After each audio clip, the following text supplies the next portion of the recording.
What drove you to announce the circle and pick Wapkanu? Well, I mean, I made a commitment when we did that press conference is that we would host another one in a year's time, and I challenged myself, challenged council in Winnipeg to have something to say for what we're going to do over the next year. And I don't want it to just be about a press conference. That's not necessarily going to move us forward. So I initiated the website. We got some really good feedback. We got some stuff on there that people posted that were based in ignorance, and you know, I talked today about the two themes that we saw. Having the circle is a means to ensure that there's ongoing dialogue and learning that's happening, and this won't be comprised of just people from Winnipeg. We want to reach out nationally and perhaps even internationally for the leading minds that can help inform what we do here in Winnipeg, so that we can really lead the nation on this very important initiative. We're primed for it and we're ready for it. Wab is someone that I've known for some time. He's a very good communicator. He's a very good spokesperson. He cares deeply, as many people do, on these issues.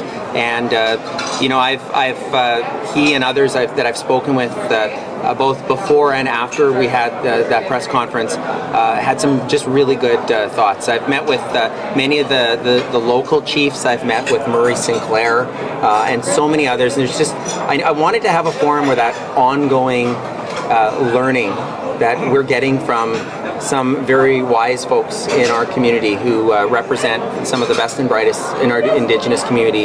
Those voices can be heard not just by me but by council. Ms. Stenning and Mr. Canu's positions paid or volunteer? They're volunteer. Okay. Yeah, they're doing this for Winnipeg, and I want to thank them for agreeing to step up and help on very important initiatives. Today was about mapping out a broader vision, and what I did talk today about was creating greater openness and transparency at City Hall, and making sure that we can improve the processes. And that, you know, that's one of the things I can say about the True North story it's never been about any one developer. It's been about the processes, and we're working with Centre Venture collaboratively to improve the checks and balances that we have and how City Hall operates, and we're going to keep doing that.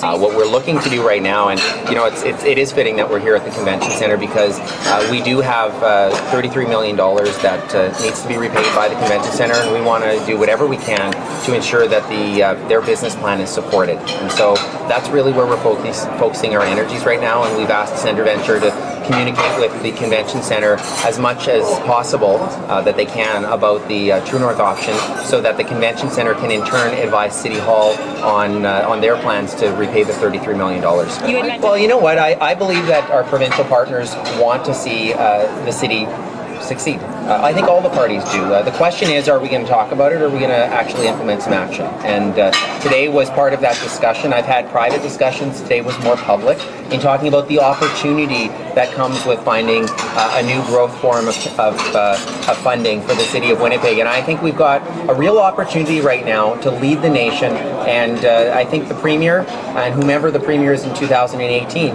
will have the opportunity to lead Canada when it comes to working with municipalities and for the people in those cities. What I talked about during the campaign was I would like to see us not have property taxes anymore. I think we need to end our reliance on that. What I'd like to find is a revenue neutral option that's growth oriented, so that it grows with the economy. And what we'll be doing is we'll be engaging with economists, we'll be continuing to engage with other municipalities and with our provincial partners to try to find the best model that works for the community. And property taxes, they're outdated, they're regressive.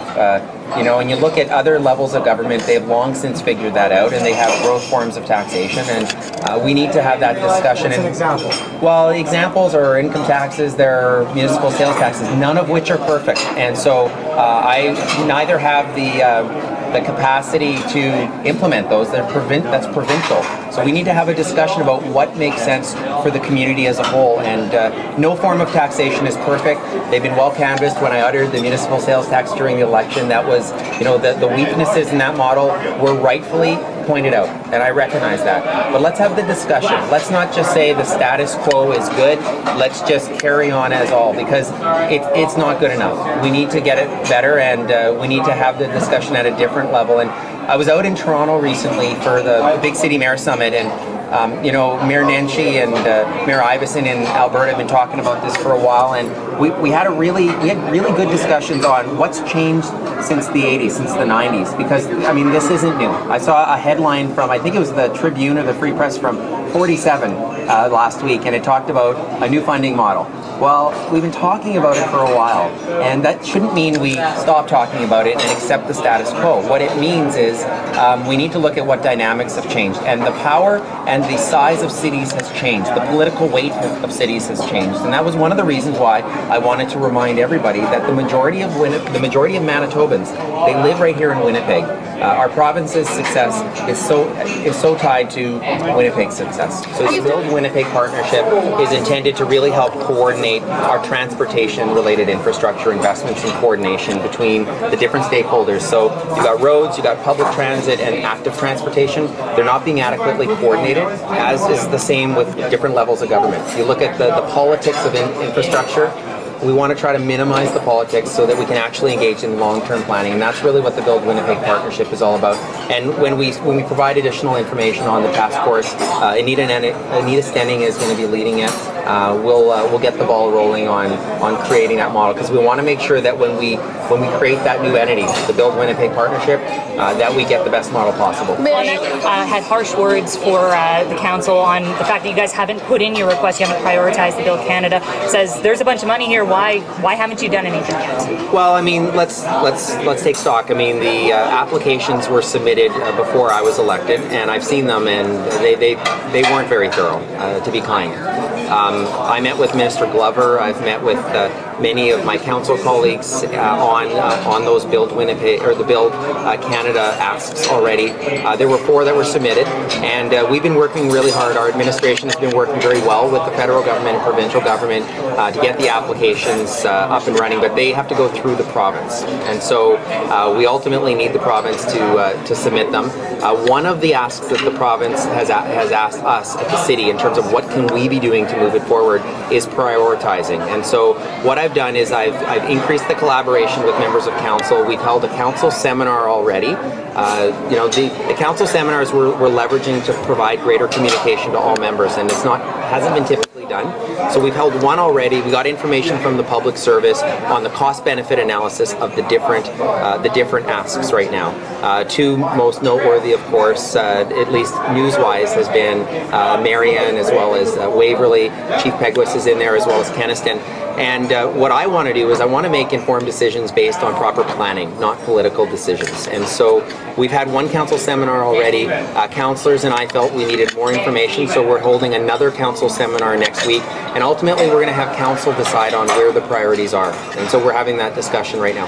How long is that going to take before we get these Building Canada things actually submitted and see what? Well, they have been submitted, but right now we're going to be voting next Wednesday at a meeting of council, and once we do that, I expect that the province will get their information to the federal government as soon as possible. This is a key priority. There's as I'm sure you know, there's a lot of politics going on in St. Boniface right now, and so what we're trying to do is really just focus on getting the right information in the hands of our elected officials so that they're making a well-informed decision, and it's not just a political decision. So the cost-benefit analysis that we've asked the city to provide is something that will be discussed at the council seminar. How much back and forth, how frustrating are those council seminars when you've got very outspoken councillors wanting their projects done? I mean, is that going to slow down this process? You know what, actually, I don't find them frustrating. We've got a really strong council, and even when we differ on different issues, there is an increased level of respect and professionalism that we are seeing in and out of those meetings. And you know, they are difficult. Councillors are lobbied by their ward residents to fight for their infrastructure project, and I get that. My job is to try to guide the discussions and to make sure that we're making the best decisions for the city as a whole. And I want to see good value for money, because ultimately we're going to have to put money forward for these infrastructure projects as well. Any idea why when you walked in there you found out that those previous asks weren't really thoroughly done? Any reason why? You know what? It's probably multifaceted. There was probably a lot of politics involved in what we saw. I wasn't thrilled with when I saw the actual submissions. They were woefully inadequate, and so beginning in November, I started working very quickly in having regular meetings, both directly as well as through our staff, with Minister Glover as well as with the province, and the cooperation and the work has actually been very productive in the recent months. Do you have a single word to describe the state of the city? What's one word that comes to mind right away? Well, we're poised for bigger things. That's 7 words. So I know. I'm a politician now. So you know what? We're on the tipping point of bigger and better things for Winnipeg, and the excitement that you felt in the room, I felt it on the campaign trail. As you know, I ran a very positive campaign when typical political operatives were telling me, go negative, go negative. Well, Winnipeggers aren't negative. They're optimistic about the future, and they want to see us work really hard to build a better Winnipeg, and that's exactly what we're doing. And so I wanted to lay out, the vision, and also map out what we're doing in the shorter term to get us there today. And so those 4 themes you're going to hear a lot about. You'll be able to recite them after a while if you can't already. But we need to have that vision very clear, and we need to make sure that we do everything we can to try to make sure we're all rowing in the same way. And